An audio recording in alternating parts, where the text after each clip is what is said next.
Hello everyone, welcome to Vidya Mandir classes. My name is Ambika और आज हम करने वाले हैं PYQ from the next chapter that is current electricity. So let's start. Your first question is a steady current of 8 milli ampere flows through a wire. The number of electrons passing through a cross section of the wire in 10 second is. तो पहले हम क्या कर सकते हैं, total charge निकाल सकते हैं, है ना। तो टोटल चार्ज कितना हो जाएगा, I into T. So I is given to be 10 milliampere. So you can write it as 10 into 10 raised to the power minus 3. 8 milliampere. 8 into 10 raised to the power minus 3 into they are asking for the time 10 second. तो ये आपका कितना हो जाएगा, 80 into 10 raised to the power minus 3 coulomb. ठीक है, अब हमको निकालना है नंबर ऑफ इलेक्ट्रॉन्स इतनी देर में कितने पास हो रहे होंगे। तो हमें पता है कि चार्ज क्वांटाइज्ड होता है, तो एनी जो है वो आपका क्यू के बराबर हो जाएगा, राइट। तो नंबर ऑफ इलेक्ट्रॉन्स आपका आ जाएगा Q divided by e, and Q we have already calculated, it is 80 into 10 raise to the power minus 3 divided by this one is going to be e which is 1.6 into 10 raise to the power minus 19। तो ये आपका कितना हो जाएगा, 5 into 10 raise to the power 16 plus 17। तो ये number of electrons आ रहे हैं, मतलब कि बी ऑप्शन जो है वो आपका करेक्ट आंसर हो जाएगा। ठीक है, moving on to the next question. A conductor of 10 ohm is connected across an 6 volt ideal source. The power supplied by the source to the conductor is. तो यहाँ पे हमारे पास जो सर्किट है वो किस तरह से होगा, इस तरीके का सर्किट होगा, और जो पोटेंशियल डिफरेंस है वो कितना है, 6 वोल्ट, मतलब EMF ऑफ द बैटरी ये 6 वोल्ट दे रखा है, और रेजिस्टेंस हमारे पास कितना दे रखा है, 10 ओम। तो सबसे पहले तो हम करंट निकाल सकते हैं। करंट कितना हो जाएगा, V by R. So that is going to be how much, 6 divided by 10 means 0.6 ampere. और फिर हमें निकालना है क्या, पावर सप्लाइड। तो पावर सप्लाइड हमें पता ही है कितना होता है, V into I. So this is going to be 0.6 into V is given to be 6, so this will come out to be 3.6 watt. ठीक है, तो इसका मतलब कौन सा आंसर सही हो जाएगा, this is actually 3.6 watt. So B option will be correct. ठीक है, moving on to the next slide. A potential difference of 200 volt is maintained across a conductor of resistance 100 ohm. The number of electrons passing through it in 1 second. तो ये भी वैसे ही सवाल है, बस इसमें ये है कि करंट आपको ऑलरेडी दे नहीं रखा है, निकालना पड़ेगा। तो I आपका V बाय आर हो जाएगा। V बाय आर मतलब कितना हो जाएगा, 200 डिवाइडेड बाय रेजिस्टेंस मतलब कि 100। So this will come out to be 2 ampere, है ना, ये करंट की वैल्यू हो जाएगी। तो नंबर ऑफ इलेक्ट्रॉन निकालना है 1 सेकेंड में, तो 1 सेकेंड में चार्ज कितना पास होगा, IT मतलब कि 2 कूलम। ठीक है, तो नंबर ऑफ इलेक्ट्रॉन कैसे आ जाएगा आपका, 2 divided by E electronic charge. तो ये हम ऑलरेडी कर चुके हैं। ये आपका किसके बराबर आ जाएगा, ऊपर आ जाएगा 10 रेज़ टू द पावर 19। ठीक है, और 2 डिवाइडेड बाय 1.6 ये आपका आ जाएगा 1.25 के बराबर। मीन्स ये आपका आ जाएगा 5 और ये आपका आ जाएगा 4। So this is going to be 1.25। Option A is going to be the right answer. Moving on to the next question. The specific resistance of a rod of copper as compared to that of thin wire of copper. तो यहाँ पे rod का copper जो है material same हम बात कर रहे हैं, लेकिन एक में रॉड है और एक में थिन वायर है। तो बेसिकली देखा जाए तो एरिया ऑफ क्रॉस सेक्शन दोनों का अलग अलग है, और हमसे पूछा गया है स्पेसिफिक रेजिस्टेंस, नॉट रेजिस्टेंस। तो स्पेसिफिक रेजिस्टेंस जो है वो किस पे डिपेंड करता है, क्या वो ज्योमेट्री पे डिपेंड करता है, नहीं, it only depends on material. तो मटेरियल अगर सेम है तो स्पेसिफिक रेजिस्टेंस भी सेम होगा, है ना। तो इसका आंसर आ जाएगा C option, same. Next question. The temperature T dependence of resistivity of a material A and material B is represented by figure 1 and 2 respectively. You have to identify कि A कौन सा है और B कौन सा है। तो पहले तो हम ये वाले ग्राफ में देखते हैं।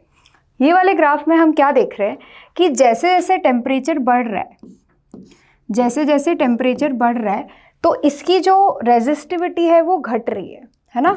सो रेजिस्टिविटी इज डिक्रीजिंग, और यहाँ पे हम देख रहे हैं कि टेम्परेचर बढ़ने से रेजिस्टिविटी भी बढ़ रही है।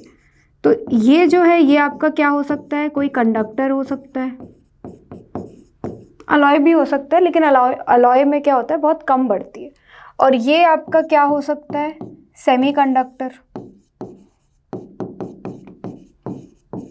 तो ए जो है वो कोई सेमीकंडक्टर होना चाहिए और बी कोई कंडक्टर होना चाहिए हमारे हिसाब से। तो इसमें material A is germanium and B is copper, तो बी ऑप्शन जो है that is matching, B option is going to be your right answer.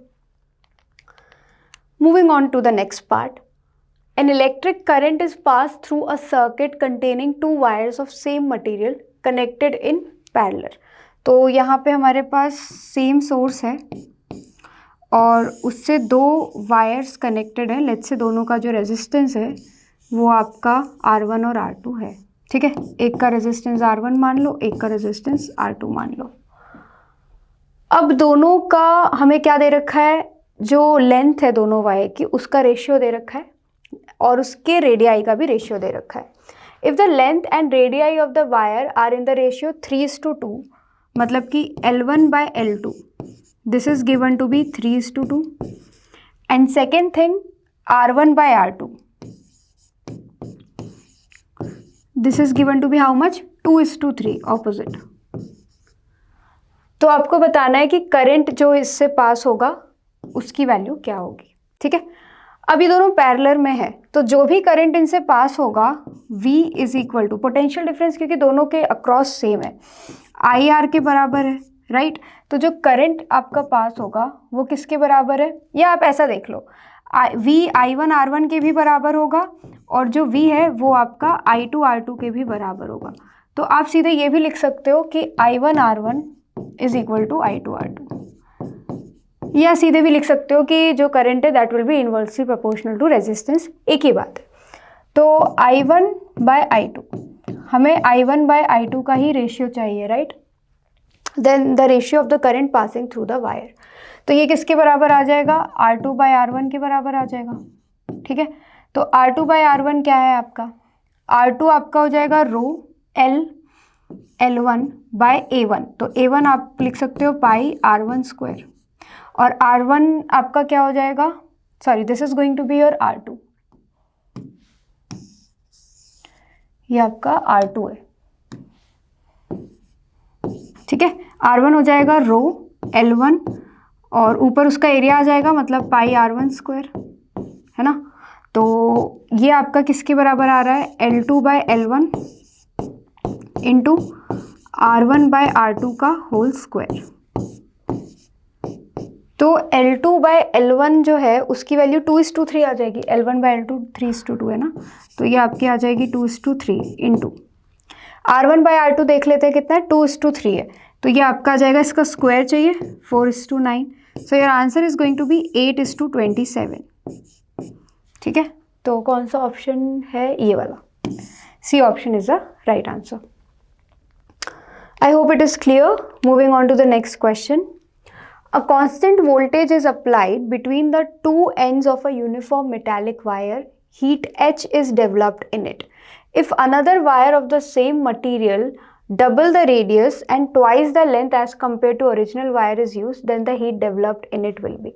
तो बेसिकली यहाँ पे दो अलग अलग रेजिस्टेंस है और दोनों के अक्रॉस हमने पोटेंशियल डिफरेंस जो है वो सेम लगा रखा है। तो पहले वाले के अक्रॉस अगर हीट H डेवलप हो रही है तो वी नीड टू टेल कि दूसरे वाले के अक्रॉस कितनी हीट डेवलप हो रही है, ठीक है। तो पहले हम H के बारे में बात कर लेते हैं। दिस इज R1 और V जो है पोटेंशियल डिफरेंस R1 के अक्रॉस है, तो करंट जो होगा वो कितना हो जाएगा, I1 V/R1 हो जाएगा। और हीट प्रोड्यूस के बारे में बात कर रहे हैं हम, तो रेट ऑफ हीट प्रोड्यूस ही बोल सकते हैं, या इन T इज इक्वल टू, या टी टाइम हम कंसिडर कर लेते हैं, ठीक है। टी टाइम में कितनी हीट प्रोड्यूस होगी, तो हीट प्रोड्यूस जो कि H गिवन है वो कितना हो जाएगा, I1² R1 T के बराबर, तो ये आपका हो जाएगा V²/R1² इंटू R1/T, तो this is going to be V²T divided by R1, ठीक है। तो ये आपका हीट के हीट का जो फॉर्मूला है वो कितना आ गया, v²/r1 इंटू टी के बराबर। ठीक है, अब देखते हैं दोनों में डिफरेंस क्या है R1 और R2 में। If another wire of the same material, तो मतलब स्पेसिफिक रेजिस्टेंस सेम है दोनों का, डबल द रेडियस, तो मतलब कि जो रेडियस ऑफ सेकेंड वायर है that is 2 times radius of first wire, है ना, and twice the length as compare to original wire. तो L2 जो है वो आपका 2L1 के बराबर है, तो R2 जो है वो कितना हो जाएगा, R2 हो जाएगा rho L2 divided by area that is pi R2 square. तो this is going to be rho L2 कितना है 2L1 और ये कितना है पाई R2 स्क्वायर मतलब कि 4R1 स्क्वायर। तो ये हो जाएगा 1/2 टाइम्स, देखा जाए तो ये आपका कितना आ जाएगा 1/2 टाइम्स R1, है ना, ये आपका R1/2 के बराबर है। अब H कितना गिवन है, H आपका गिवन है v² T/R1। ठीक है, तो v² T की वैल्यू आपके पास कितनी आ गई, R1 टाइम्स H के बराबर आ गई। सेकेंड वाले के लिए जब हम H2 कैलकुलेट करेंगे तो ये आपका हो जाएगा v² T divided by R2, है ना, तो ये आपका हो जाएगा v²/T is nothing but R1H and R2 is R1/2, तो ये दोनों कैंसिल, तो आपका H2 कितना आ गया 2H के बराबर आ गया। ठीक है, तो यहाँ पे आपका आंसर हो जाएगा C option 2H। Moving on to the next part, the potential difference V applied across a conductor is increase to 2V। तो पोटेंशियल डिफरेंस पहले V था, अब उसको कितना कर दिया गया 2V कर दिया गया, और टेम्परेचर हमने कांस्टेंट रखा। The drift velocity of the free electrons in the conductor will. तो सबसे पहले तो हमें ये देखना पड़ेगा कि जो ड्रिफ्ट वेलोसिटी है वो किस फैक्टर पे डिपेंड कर रही है। तो ड्रिफ्ट वेलोसिटी का फॉर्मूला क्या होता है, इनटू टाउ। तो यहाँ पे E क्या हो जाएगा, आपका इलेक्ट्रिक फील्ड है, E पता ही है, electronic charge divided by m और इनटू टाउ। टाउ क्या है आपका रिलैक्सेशन टाइम। तो ये आपका, मैं क्या कर रही हूँ, E को हम लिख सकते हैं V/L, है ना, तो ये इसको आप लिख दो EV/τ/mL। अब यहाँ पे आप देख सकते हो कि टेम्परेचर कांस्टेंट है और रिलैक्सेशन टाइम जो होता है, मतलब कि दो सक्सेसिव कोलिजन के बीच का जो टाइम होता है, दो सक्सेसिव कोलिजन के बीच का टाइम, वो किस पे डिपेंड करता है, टेम्परेचर पे डिपेंड करता है। तो अगर टेम्परेचर चेंज नहीं हो रहा है तो वो चीज़ सेम रहने वाली है ना, तो ये तो चेंज नहीं होने वाली, ये तो है ही constant, length is also not changing and this is also not changing. तो हम देख सकते हैं कि ड्रिफ्ट वेलोसिटी जो है वो किसके प्रोपोर्शनल आ रही है, पोटेंशियल डिफरेंस के। तो अगर आप उसको डबल कर दोगे तो ड्रिफ्ट वेलोसिटी जो है वो भी आपकी डबल हो जाएगी, it will be double of its initial value. ठीक है, so that's it for this video, thank you.